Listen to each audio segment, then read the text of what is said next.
ആകാശവാണി.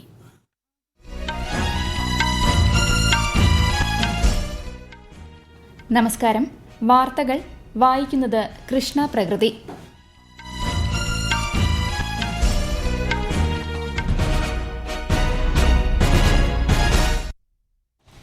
പ്രധാന വാർത്തകൾ. ഉത്തർപ്രദേശിലെ ഖോരഗ്പൂരിൽ ആയുഷ് സർവകലാശാല രാഷ്ട്രപതി ദ്രൌപദി മുർമു ഇന്ന് നാടിന് സമർപ്പിക്കും. പ്രധാനമന്ത്രിയുടെ 5 രാഷ്ട്രങ്ങളിലേക്കുള്ള സന്ദർശനത്തിന് നാളെ തുടക്കമാകും. പുതുക്കിയ റെയിൽവേ യാത്രാ നിരക്ക് പ്രാബല്യത്തിൽ. IRCTC വഴി ടിക്കറ്റ് ബുക്ക് ചെയ്യാൻ ഇന്നു മുതൽ ആധാർ അധിഷ്ഠിത സ്ഥിരീകരണം. സംസ്ഥാന പോലീസ് മേധാവിയായി റവാഡ ചന്ദ്രശേഖർ ചുമതലയേറ്റു. സിറിയയ്ക്കെതിരായ ഉപരോധം അമേരിക്ക പിൻവലിച്ചു. വിംബിൾഡൺ ടെന്നീസിൽ അൽക്കാരസ്, സബലെങ്ക എന്നിവർ 2ാം റൌണ്ടിലേക്ക്. മെദ്വദേവ് 1ാം റൌണ്ടിൽ പുറത്തായി. വാർത്തകൾ വിശദമായി. ആദ്യ മഹായോഗി ഗുരു ഗോരഖ്നാഥ് ആയുഷ് സർവകലാശാല രാഷ്ട്രപതി ദ്രൌപദി മുർമു ഇന്ന് ഉദ്ഘാടനം ചെയ്യും. ഗോരഖ്പൂരിൽ 52 ഏക്കറിൽ 267 കോടി രൂപ ചിലവിലാണ് സർവകലാശാല നിർമ്മാണം പൂർത്തീകരിച്ചത്. അക്കാദമിക് ബ്ലോക്ക്, ഓഡിറ്റോറിയം, പഞ്ചകർമ്മ കേന്ദ്രം, പെൺകുട്ടികളുടെ ഹോസ്റ്റൽ എന്നിവയും രാഷ്ട്രപതി ഉദ്ഘാടനം ചെയ്യും. ഗവർണർ ആനന്ദിബെൻ പട്ടേൽ, മുഖ്യമന്ത്രി യോഗി ആദിത്യനാഥ് എന്നിവർ പങ്കെടുക്കും. ഗോരഖ്നാഥ് ക്ഷേത്രവും ശ്രീമതി മുർമു സന്ദർശിക്കും. 2 ദിവസത്തെ സന്ദർശനത്തിനായി ഇന്നലെയാണ് രാഷ്ട്രപതി ഉത്തർപ്രദേശിലെത്തിയത്.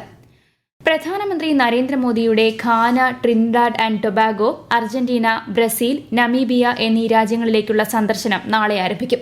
അടുത്ത മാസം 2, 3 തീയതികളിൽ സന്ദർശനത്തിന്റെ ആദ്യ പാദത്തിൽ പ്രധാനമന്ത്രി ഘാനയിലെത്തുമെന്ന് വിദേശകാര്യ മന്ത്രാലയത്തിലെ സാമ്പത്തിക കാര്യ സെക്രട്ടറി ദമ്മു രവി ന്യൂഡൽഹിയിൽ വാർത്താ സമ്മേളനത്തിൽ അറിയിച്ചു.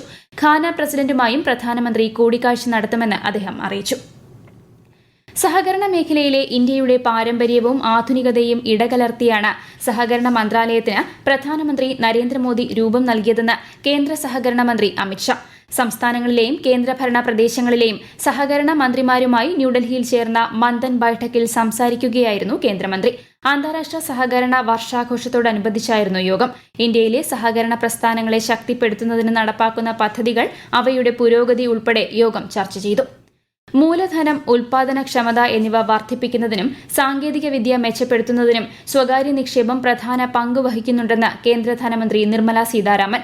സമഗ്രവും സുസ്ഥിരവുമായ സാമ്പത്തിക വളർച്ചയ്ക്ക് ഇത് അത്യന്താപേക്ഷിതമാണെന്നും കേന്ദ്രമന്ത്രി വ്യക്തമാക്കി. സ്പെയിനിൽ ഐക്യരാഷ്ട്രസഭ സംഘടിപ്പിച്ച 4ാമത് അന്താരാഷ്ട്ര വികസന ധനസഹായ സമ്മേളനത്തിൽ സംസാരിക്കുകയായിരുന്നു കേന്ദ്രമന്ത്രി. ആഗോളതലത്തിൽ അനിശ്ചിതത്വം നിലനിൽക്കുന്ന കാലത്ത് വികസനത്തിനുള്ള ധനസഹായം വർദ്ധിപ്പിക്കാൻ സ്വകാര്യ മൂലധനം അനിവാര്യമാണ്. സ്വകാര്യ മൂലധനത്തിന്റെ ഫലപ്രദമായ സമാഹരണത്തിന് ആഭ്യന്തര പരിഷ്കാരങ്ങളും അന്താരാഷ്ട്ര സഹകരണവും സംയോജിപ്പിച്ചുകൊണ്ടുള്ള നയം രൂപീകരിക്കണമെന്നും ശ്രീമതി സീതാരാമൻ വ്യക്തമാക്കി. GST സംവിധാനം നിലവിൽ വന്നതിന്റെ 8ാം വാർഷികം ഇന്ന്. നികുതി സമ്പ്രദായത്തിൽ സുതാര്യത, സ്ഥിരത, കാര്യക്ഷമത എന്നിവ ഉറപ്പാക്കാൻ ലക്ഷ്യമിട്ട് 2017 ജൂലൈ 1 GST നിലവിൽ വന്നത്. രാജ്യത്തെ ചരക്കു സേവന നികുതി വരുമാനത്തിൽ കഴിഞ്ഞ 5 വർഷങ്ങളിൽ ഇരട്ടി വളർച്ചയാണ് രേഖപ്പെടുത്തിയതെന്ന് കണക്കുകൾ വ്യക്തമാക്കുന്നു. 2020-21 11.37 ലക്ഷം കോടിയായിരുന്നു നികുതി വരുമാനം. കഴിഞ്ഞ സാമ്പത്തിക വർഷത്തിൽ സർവകാല റെക്കോർഡായ 22.8 ലക്ഷം കോടി കടന്നു. GST ദിനത്തോടനുബന്ധിച്ച് തിരുവനന്തപുരം മേഖല സംഘടിപ്പിക്കുന്ന GST ദിനാഘോഷം ഇന്ന് തിരുവനന്തപുരത്ത് നടക്കും. റെയിൽവേയിലെ പുതുക്കിയ യാത്രാ നിരക്കുകൾ ഇന്ന് പ്രാബല്യത്തിൽ വരും. ഓർഡിനറി ക്ലാസുകളിൽ 500 കിലോമീറ്റർ ദൂരം വരെ നിരക്ക് വർധന ഉണ്ടാകില്ല. വിശദാംശങ്ങളിലേക്ക്.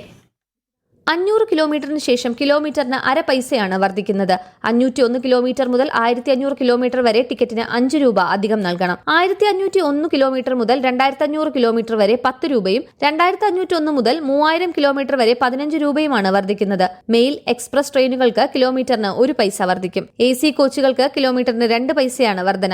Reservation charge, surcharge, season ticket തുടങ്ങിയവയിൽ മാറ്റമുണ്ടാകില്ലെന്ന് റെയിൽവേ മന്ത്രാലയം അറിയിച്ചു. രാജധാനി, ശതാബ്ദി, വന്ദേ ഭാരത് ഉൾപ്പെടെ എല്ലാ ട്രെയിനുകൾക്കും നിരക്ക് വർധന ബാധകമാണ്. ഇന്നു മുതൽ ബുക്ക് ചെയ്യുന്ന ടിക്കറ്റുകൾക്കാണ് പുതുക്കിയ നിരക്ക് ബാധകമാകുന്നത്. News desk, Akashvani. IRCTC വെബ്സൈറ്റിലും മൊബൈൽ ആപ്പിലും തത്കാൽ ടിക്കറ്റുകൾ ബുക്ക് ചെയ്യാൻ ആധാർ അധിഷ്ഠിത സ്ഥിരീകരണം ഇന്നു മുതൽ നിലവിൽ വരും. ഈ മാസം അവസാനം മുതൽ തത്കാൽ ബുക്കിംഗുകൾക്ക് OTP സ്ഥിരീകരണവും ഏർപ്പെടുത്തും. ഈ വർഷം അവസാനത്തോടെ മിനിറ്റിൽ 1.5 ലക്ഷത്തിലേറെ ടിക്കറ്റുകൾ ബുക്ക് ചെയ്യാവുന്ന പുതിയ റിസർവേഷൻ സംവിധാനം നിലവിൽ വരുമെന്നും റെയിൽവേ അറിയിച്ചു. ഈ വാർത്തകൾ ആകാശവാണിയിൽ നിന്ന്. ആകാശവാണി വാർത്തകളും വാർത്താധിഷ്ഠിത പരിപാടികളും all India radio news Thiruvananthapuram YouTube ചാനലിലും @all India radio news Thiruvananthapuram Facebook പേജിലും AR News_ തിരുവനന്തപുരം ഇൻസ്റ്റഗ്രാം അക്കൌണ്ടിലും @AR News_TVM X ഹാൻഡിലും ലഭ്യമാണ്. 21 വർഷം മുൻപ് സിറിയയ്ക്കെതിരെ ഏർപ്പെടുത്തിയ ഉപരോധങ്ങൾ പിൻവലിച്ച് അമേരിക്ക. ഉത്തരവിൽ അമേരിക്കൻ പ്രസിഡന്റ് ഡൊണാൾഡ് ട്രംപ് ഒപ്പുവച്ചു. 2004 തീവ്രവാദത്തെ സ്പോൺസർ ചെയ്യുന്നത് ആരോപിച്ച് അമേരിക്ക സിറിയയ്ക്കെതിരെ ഉപരോധം ഏർപ്പെടുത്തിയത്. 2011 സിറിയയിൽ ആഭ്യന്തര യുദ്ധം ആരംഭിച്ചതോടെ ഉപരോധം കടുപ്പിച്ചിരുന്നു. സിറിയയിൽ സമാധാനവും സ്ഥിരതയും ഉറപ്പുവരുത്തുന്നതിന് പിന്തുണ നൽകാനാണ് ഉപരോധം പിൻവലിക്കുന്നതെന്ന് വൈറ്റ് ഹൌസ് അറിയിച്ചു. പുതിയ സിറിയൻ സർക്കാരിന്റെ പ്രവർത്തനങ്ങൾ അമേരിക്ക സൂക്ഷ്മമായി നിരീക്ഷിക്കുമെന്നും വൈറ്റ് ഹൌസ് അറിയിച്ചു. ക്വാഡ് വിദേശകാര്യമന്ത്രിമാരുടെ യോഗത്തിൽ പങ്കെടുക്കാൻ അമേരിക്കയിലെത്തിയ വിദേശകാര്യമന്ത്രി എസ് ജയശങ്കർ UN ആസ്ഥാനത്ത് ഭീകരതയ്ക്കെതിരെയുള്ള പ്രദർശനം ഉദ്ഘാടനം ചെയ്തു.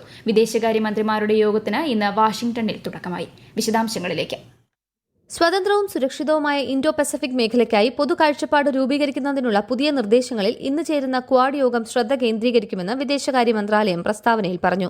സ്വതന്ത്രമായ ഇൻഡോ പസഫിക് നയം ഉറപ്പാക്കാൻ ഇന്ത്യ, ഓസ്ട്രേലിയ, അമേരിക്ക, ജപ്പാൻ ഉൾപ്പെട്ട ക്വാഡ് അംഗരാജ്യങ്ങൾ പ്രതിജ്ഞാബദ്ധമെന്ന് അമേരിക്കൻ സ്റ്റേറ്റ് ഡിപ്പാർട്ട്മെന്റ് വക്താവ് ടാമി ബ്രൂസ് വ്യക്തമാക്കി. സുതാര്യത, സമുദ്ര സുരക്ഷ എന്നിവ ഉറപ്പാക്കുന്നതിനുള്ള അംഗരാജ്യങ്ങളുടെ പ്രതിബദ്ധതയും അവർ ആവർത്തിച്ചു.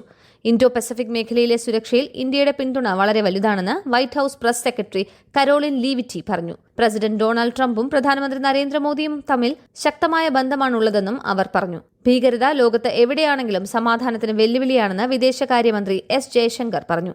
ഏത് രാജ്യവും സ്പോൺസർ ചെയ്യുന്ന ഭീകരവാദത്തെ തുറന്നു കാട്ടുകയും അതിനെതിരെ ശബ്ദമുയർത്തുകയും വേണമെന്നും അദ്ദേഹം വ്യക്തമാക്കി. ന്യൂയോർക്കിലെ UN ആസ്ഥാനത്ത് ഭീകരവാദത്തിനെതിരായ പ്രദർശനം കേന്ദ്രമന്ത്രി ഉദ്ഘാടനം ചെയ്തു. News desk, Akashvani.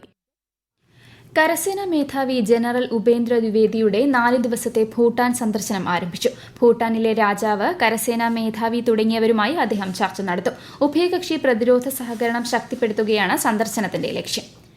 പ്രതിരോധ സേനയിൽ നിന്ന് വിരമിച്ചവർക്ക് സേവനങ്ങൾ സുഗമമായി ലഭ്യമാക്കാൻ സ്പർശ് പദ്ധതിയിലൂടെ സാധിച്ചതായി കേന്ദ്ര സഹമന്ത്രി എൽ മുരുകൻ.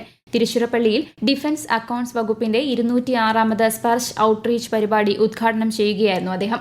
കേന്ദ്ര സർക്കാരിന്റെ പെൻഷൻകാരുടെ 57% സായുധ സേനയിൽ നിന്ന് വിരമിച്ചവരാണ്. അതുകൊണ്ട് തന്നെ പ്രതിരോധ പെൻഷൻകാരുടെ പരാതികൾ പെട്ടെന്ന് പരിഹരിക്കപ്പെടേണ്ടത് അനിവാര്യമാണെന്നും കേന്ദ്ര സഹമന്ത്രി പറഞ്ഞു. 5 സ്പർശ് മൊബൈൽ വാനുകളും അദ്ദേഹം ഫ്ളാഗ് ഓഫ് ചെയ്തു. വാണിജ്യ ആവശ്യങ്ങൾക്കുള്ള പാചകവാതക സിലിണ്ടറിന്റെ വില കുറഞ്ഞു. 19 കിലോഗ്രാമിന്റെ വാണിജ്യ LPG സിലിണ്ടറിന് ഡൽഹിയിൽ 58.50 രൂപയുടെ കുറവാണ് ഉണ്ടായത്. വാണിജ്യ സിലിണ്ടറിന് ഡൽഹിയിൽ 1665 രൂപയാണ് നിലവിലെ വിലയെന്ന് ഇന്ത്യൻ ഓയിൽ കോർപ്പറേഷൻ ലിമിറ്റഡ് അറിയിച്ചു. കൊൽക്കത്തയിൽ 57 രൂപയുടെയും മുംബൈയിൽ 58 രൂപയുടെയും ചെന്നൈയിൽ 57 രൂപ 50 പൈസയുടെയും കുറവ് ഉണ്ടായിട്ടുണ്ട്. ഗാർഹിക സിലിണ്ടറുകളുടെ വിലയിൽ മാറ്റമില്ല. ഡൽഹിയിൽ 15 വർഷത്തിന് മുകളിലുള്ള പെട്രോൾ വാഹനങ്ങൾക്കും 10 വർഷത്തിന് മേലുള്ള ഡീസൽ വാഹനങ്ങൾക്കും ഇന്നു മുതൽ ഇന്ധനം ലഭ്യമാകില്ലെന്ന് ഡൽഹി സർക്കാർ. കാലഹരണപ്പെട്ട വാഹനങ്ങളുടെ ഉപയോഗം അവസാനിപ്പിക്കാനും വായു ഗുണനിലവാരം മെച്ചപ്പെടുത്താനും ലക്ഷ്യമിട്ടുള്ള ഡൽഹി സർക്കാർ നയത്തിന്റെ ഭാഗമായാണ് തീരുമാനം. ലണ്ടനിൽ നടക്കുന്ന വിംബിൾഡൺ ഗ്രാൻഡ് സ്ലാമിൽ ഇറ്റലിയുടെ ഫാബിയോ ഫോഗിനിയെ പരാജയപ്പെടുത്തി സ്പാനിഷ് താരം കാർലോസ് അൽക്കാരസ് 2ാം റൌണ്ടിൽ പ്രവേശിച്ചു.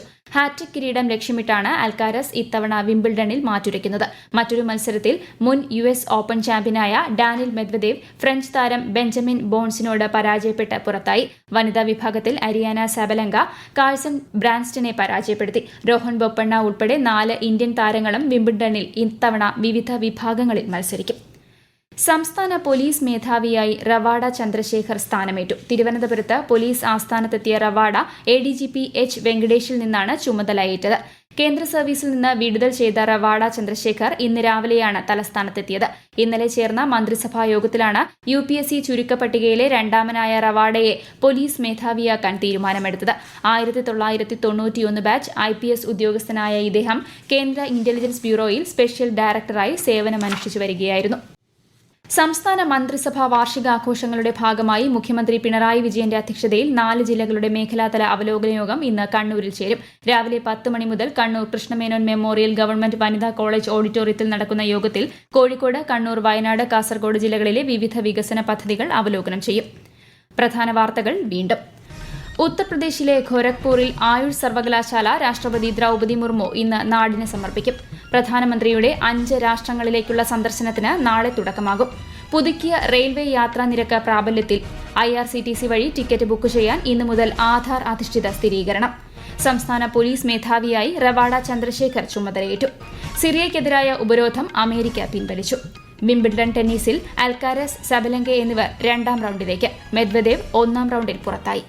വാർത്തകൾ കഴിഞ്ഞു. അടുത്ത വാർത്താ പ്രക്ഷേപണം ഉച്ചയ്ക്ക് 12:30.